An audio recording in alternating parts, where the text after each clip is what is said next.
think there are probably places where you could say that he believes there may have been some slight differences, but he obviously believes we're one species. And of course, he was liberal in the best sense of the term, of being believing in universal human rights. And I think it very much does hinge on that passage that you quoted, which later Peter Singer expanded into a book called The Expanding Circle.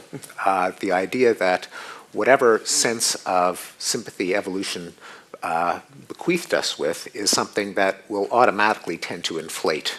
That is, even if you start off just feeling the pain of your kin and clan, as you get to encounter other peoples, you'll naturally extend it to the tribe, the nation, other races, and very ultimately recently, all mankind. Darwin didn't live to see the Universal Declaration of Human Rights, but he was right that once you set this process in motion, there's no stopping it. And indeed, it's not a coincidence that Peter Singer, who wrote The Expanding Circle, also wrote Animal Liberation, arguing that there's nothing to prevent our circle of sympathy from expanding to other sentient creatures, including other animals. And I think it's not the same idea, but it's related to the idea that the ethical ideal of equality isn't an empirical claim that we're all indistinguishable, because the facts are going to be what the facts are going to be, and Darwin did leave the crack open that there may be small quantitative differences. But it is the principle that that people have to be treated as individuals and not prejudged according to the statistics of arbitrary groups that they belong to. And I think the attitude of the expanding circle of sympathy is a kind of psychological undergirding of this moral principle that it's what's the sympathy that I expect from myself and my family, I have no choice but to expand to all other individuals. And just as I don't want to be prejudged as a member of some group, I can't apply that prejudice to others. So that what you're saying then is that the ethical imperative is an ethical imperative, but it's not alien to biology. It's not alien to our psychology in some way. It's not determined by it, but it's not something that we're built to resist. Yeah, I mean, I wouldn't be too optimistic about how much of it comes naturally. I think social psychology seems to suggest that by default, that circle of sympathy is much smaller than we would like it to be on ethical grounds, and that it takes literacy, education, cosmopolitanism, all of the forces of liberalism that you discuss in the book that are really a late accomplishment of our civilization to push that circle of empathy outward. Without those liberal attitudes, it's apt to shrink. And so nationalism, tribalism, racism are probably closer to the natural state of our psychological makeup, but fortunately they can be pushed outward.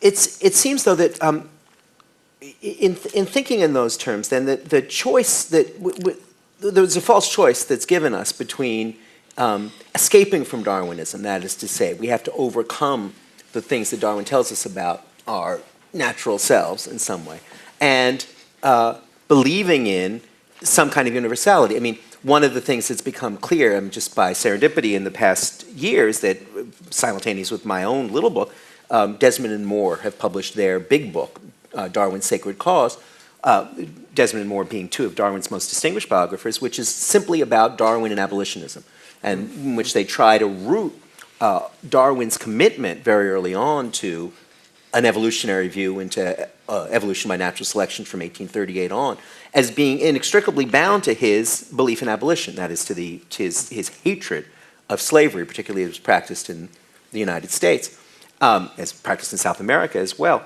And so that his end was both, in some sense, in a certain way, in a tendentious way, in a way that he had a political agenda, but the political agenda was exactly universalism. That is, that it was about, that it was unthinkable, unimaginable for one race of human beings to enslave another race because they were simply brothers within the same family. And that was partly the inheritance of the Darwin and Wedgwood family on both sides. It was the Wedgwoods, his Wedgwood grandfathers, who had made that famous abolitionist plate showing the slave in shackles saying, "Am I not a man and a brother?" And that's so that, in some sense, if there's a political agenda in Darwin's own work, it's radical universalism, not its opposite.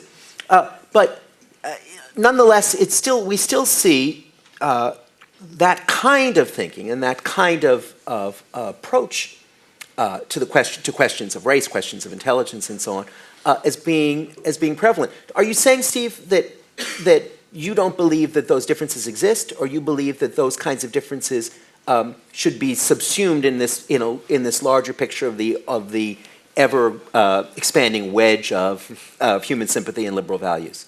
Well, I would say liberal values should not hinge on the empirical assumption that sexes, races, ethnic groups are biologically indistinguishable. In many cases, they surely are. In some cases, they may not be. I don't believe that men and women are psychologically indistinguishable in every respect. But I don't believe that any policy of how we ought to treat men and women or blacks and whites should depend on the empirical claim that they are or aren't identical. We certainly know that anything you want to measure in any human groups, the overlap is enormous, if not complete. And that gives a practical justification for treating individuals as individuals. Namely, you don't really buy very much if you use as prior information what group they belong to. In the sense you mean, Steve, that in other words, that even if it were to be true, no necessary evidence that it is, that men were better than women at math, you would still have such a huge class of women who were superb at math, far better than I could ever be at math, that you could staff every department in the country exclusively with women if you made that as a social decision.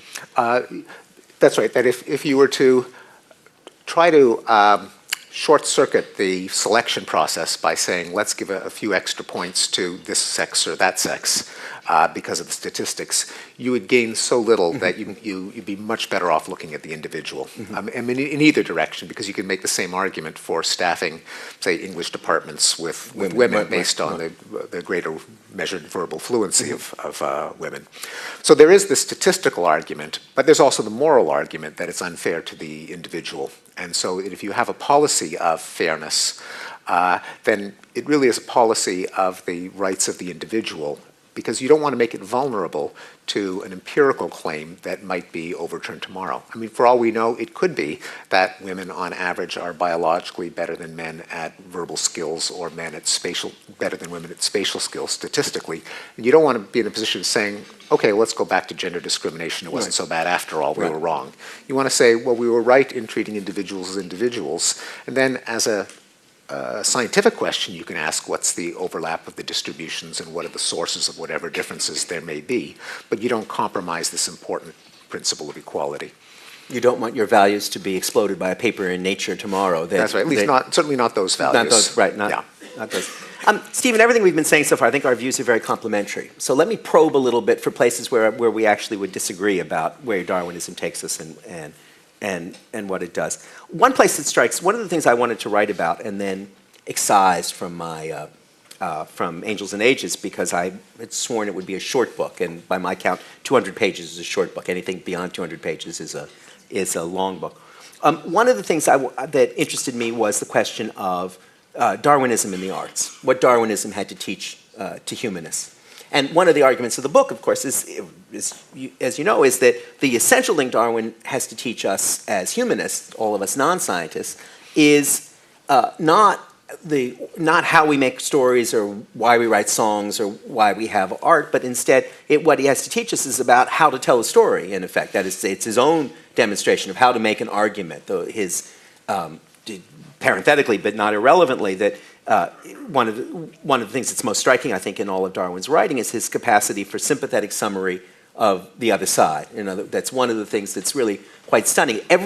Essentially every objection to the theory of evolution by natural selection that still rings now, Darwin anticipated and not only offered, but empathized with, so that his pages sort of resonate with. I know when you look at the eye, it's almost impossible to believe that evolution has taken place. It baffles me as it baffles you. And yet, and then he begins a process. And it's interesting to me that that's become now a commonplace of academic practice, the principle of charity, that you have an obligation to sympathetically summarize your opponent's view. And it's not at all commonplace in the middle of the 19th century. If you read Huxley or John Stuart Mill, they're scathing, sarcastic. They love to mock the stupidities of the other side. And that's not Darwin's own practice, quite the opposite. And it's one of the things that he gives us. But so all of those kinds of things that are part of, an inextricable part, in my view, of the meaning of Darwinism, I think are very rich